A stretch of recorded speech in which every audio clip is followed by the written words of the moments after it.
1962년 12월 27일 박정희 의장은 최고회의 본회의실에서 1년 20일 만에 처음으로 공식 기자회견을 가졌다.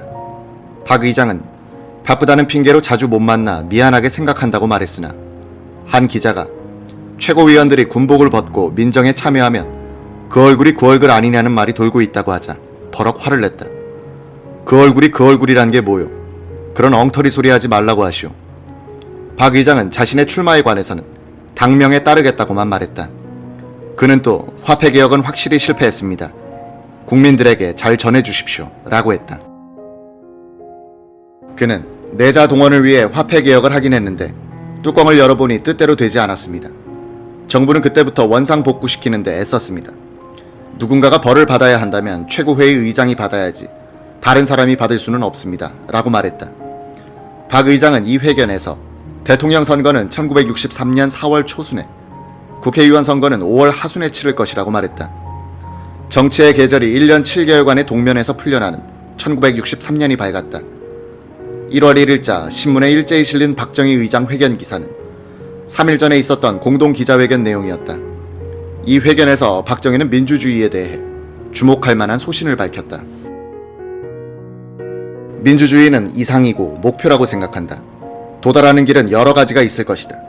서구식도 있고 자기식도 있으니까 가는 길은 다를 수 있다. 꼭 이 길이라야 한다는 불변의 길은 없다. 한국은 한국민의 현실에 맞는 방식을 택해야 할 것이다. 대한민국이 자유민주주의를 이념으로 하여 건국된 이래 그 민주주의를 주관적으로 해석한 바탕에서 서구식 민주주의를 한국의 현실에 맞는 한국식 민주주의로 개조하겠다고 선언하고 나선 사람은 박정희가 최초이자 최후의 인물이다. 민주주의를 지고지선한 신성 불가침의 존재로 숭배하던 많은 지식인과 정치인들에게 박정희의 이런 태도는 무엄한 도전으로 받아들여진다. 이 무렵 박정희는 자신의 역사관, 혁명관, 국가관, 민주주의관을 담은 책을 내고 싶어 했다. 대필자로 천거된 사람은 자유당 국회의원을 지낸 박상길이었다. 1963년 1월 중순 박 의장은 한남동의 안가로 박상길을 초대하여 저를 좀 도와주십시오 라고 부탁했다. 박상길은 번거로운 말이나 완곡한 표현은 전혀 없고 간결, 소박한 딱 한마디 말이었다고 기억한다. 얼굴을 쳐다보니 안광은 바위를 뚫을 듯한데 어딘가 피곤하고 우수가 스쳐가는 비장감 같은 게 엿보였다고 했다. 그 며칠 후 밤 10시 박 의장은 박상길을 의장 공간으로 불러 본론을 털어놓았다. 혁명인가 뭔가 했는데 국민들도 그렇고 심지어 다리를 같이 넘은 자들까지도 정확하게 내 심정을 몰라주니 미국 놈들도 그렇고 접장인가 교수라는 자들도 뭐 알아듣지 못할 소리들만 하고 가슴속에 있는 생각을 시원하고 정확하게 털어놓을 방법이 없을까요? 정치라는 게 이렇게 어려운 건지 이놈 말 다르고 저놈 말 다르고 앞으로 그때그때 요긴한 대목에 의견을 좀 말해주십시오. 혁명이라고 하지만 회의 따위만 가지고는 할 수 없는 일이죠. 도대체 구 정치인들 중에서 쓸만한 사람은 누굽니까? 이렇게 해서 박상길은 우리가 어떻게 할 것인가라는 가제하에 박정희의 생각을 정리하기 시작했다. 박상길은 저술의 핵심을 잡기 위해서는 박 의장과의 담론이 필요하다고 판단해 무시로 대개의 경우 자정을 전후한 야반의 장충단 근처에 의장 공간을 방문하게 됐다고 한다. 박상길은 남산 아래 허름한 여관에 방을 잡고 써내려갔다. 200자 원고지 50장에서 100장 정도의 원고가 되면 의장 공간으로 직행하여 박 의장에게 들이밀고 읽어보도록 했다. 바로 이 전후가 격동의 절정기였는지라 차분히 앉아서 담론할 수 없었다. 가다가는 돌발적인 사태, 정치적인 난제 등이 등장하여 혹은 진지, 혹은 흥분, 혹은 격정적이 되는 등 의외의 경우가 많았다는 것이다.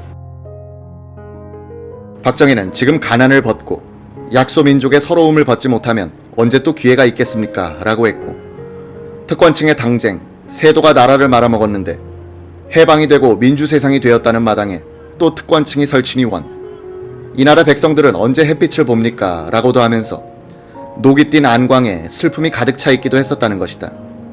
박상길은 자신의 회고록 나와 제3사공화국에서 이렇게 묘사했다. 이 같은 일들은 한 민족 국가의 운명을 거머쥔 한 영도자의 스스럼 없는 나상을 보는 데서 역사의 엄숙, 민족의 비애, 국가의 어려움을 가슴에 느낄 수 있었고 이 절대한 파도와 맞선 한 운명적 인간의 순정, 정열, 비장, 결심 등을 그대로 읽을 수 있었다. 나는 영원히 확신하고 있다. 이 이후 이분의 이름으로 몇 권의 책이 나온 바 있지만 이분의 철학, 사상, 정치, 경제, 문화, 외교, 사회관은 물론 하나의 인간으로서의 인생관에 이르기까지 이만큼 정확한 바는 없었다고 단언할 수 있다. 나중에 국가와 혁명과 나란 제목으로 발간된 이 책의 맨 끝장에서 박정희는 가난은 본인의 스승이자 은인이다 라고 했다. 본인은 24시간은 이 스승, 이 은인과 관련 있는 일에서 떠날 수 없는 것이다. 소박하고 근면하고 정직하고 성실한 서민사회가 바탕이 된 자주 독립된 한국의 창건, 그것이 본인의 소망 전부다. 동시에 이것은 본인의 생리인 것이다. 본인이 특권 계층, 파벌적 계보를 부정하고 굴림사회를 증오하는 소위도 여기에 있을 것이라 생각된다. 본인은 한마디로 말해서 서민 속에서 나고 자라고 일하고 그리하여 그 서민의 인정 속에서 생이 끝나기를 염원한다.